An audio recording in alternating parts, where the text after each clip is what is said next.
Hey, good morning. Today is the 29th of Iyar, June 6th. Let's start with Sfiras Omer on page 139.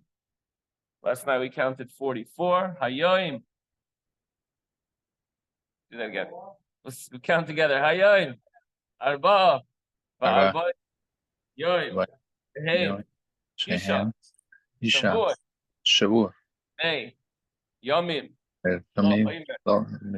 Today is 44 days, which is 6 weeks and 2 days of the Omer.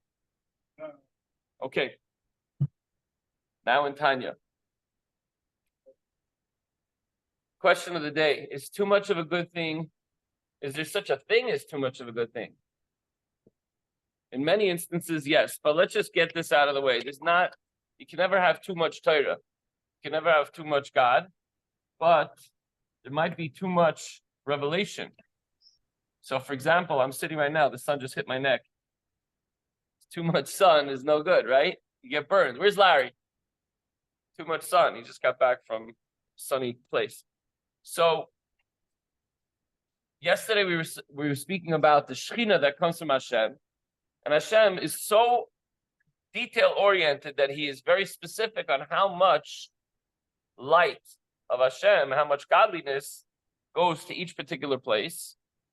And the light that comes from God is able to be suffused and contracted to the point that wherever it's going, that place gets exactly how much is needed.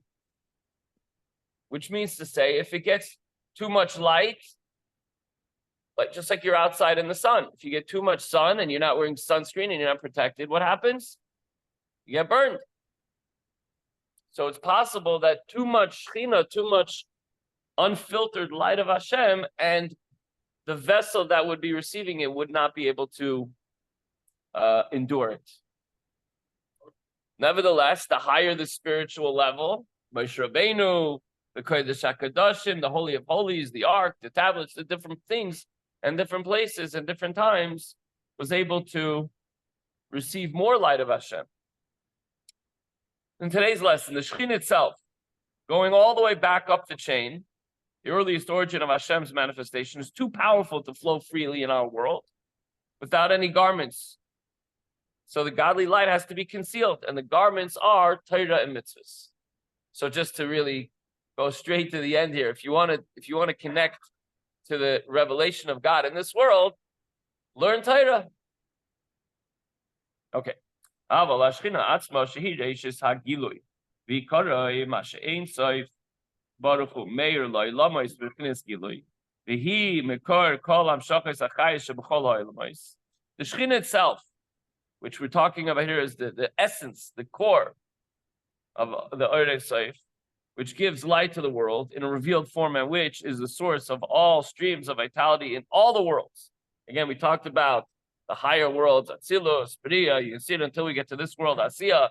And within all those worlds are many, many, many different levels. Their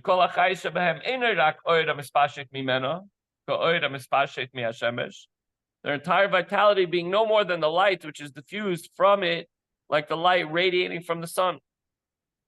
When we get a ray of light that comes in the window, it's a far extension. How many? If you want to measure it, it's approximately 92 million miles, right? Give or take. But it goes all the way back up to the sun. So it's going all over the world while the sun is up on our side of the world in the sky, meaning it's still there when it's going, there's a rotation, but it's going everywhere. Wherever it's going, it's a small ray that extends. So talking about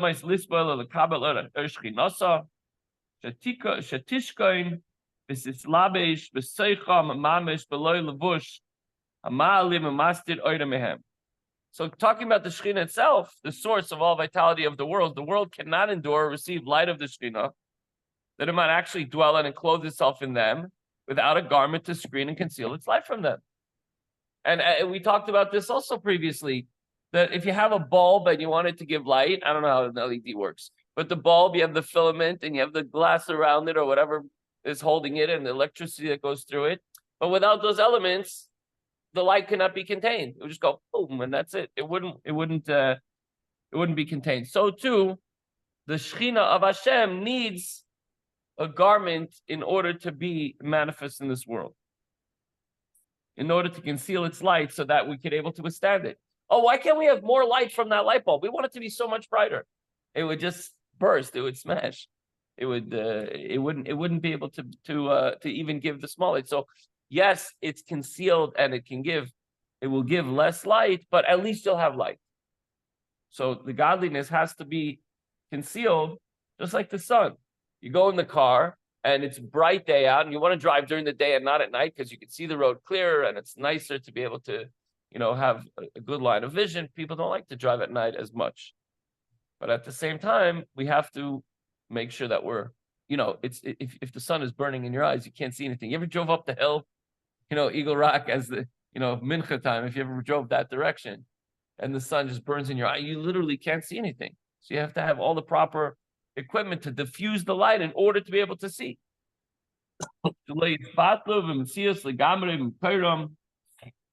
When it comes to the world, they would burn up. They would not be able to withstand that intensity of the Shekhinah. So ispatlu mitzias legabe b'mkayram kibitol hashemesh mekayra b'guf hashemesh she'ein nirasham or zeh rak etzem guf hashemesh levad. Just as when it comes to the light of the sun, it's nullified within its source. Here we are, 92 million miles away.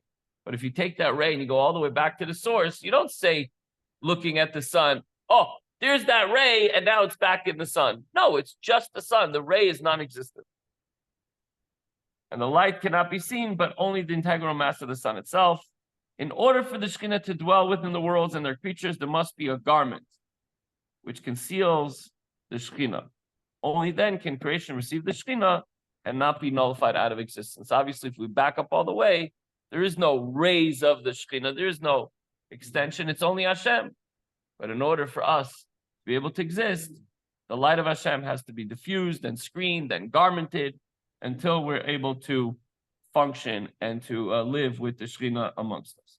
So for good reason, the divine energy is not in a state of revelation. However much we want to see Hashem. Avraham Avinu, I want to see Hashem. Okay, that's Avraham Avinu. And we have stories of some of our sages that want to see God. And we also might want to see God. But there's a good reason why we can't. For if it were, we would lose our identity, which would also defeat the purpose. Nonetheless, Hashem's energy is still very much present. That we know, that we can tell, that we sense. At least in theory, we understand that. But one way to connect to Hashem, again, as we mentioned earlier, right in the beginning of the class, is by learning Torah. So let's learn Torah and fulfill the Torah by doing mitzvahs and try to make the world a better and brighter place. We'll see you Mitzvah Hashem tomorrow morning. Tomorrow morning we'll probably start this year a little bit later than usual because we have Hallel. We will celebrate the new month of Chodesh Sivan.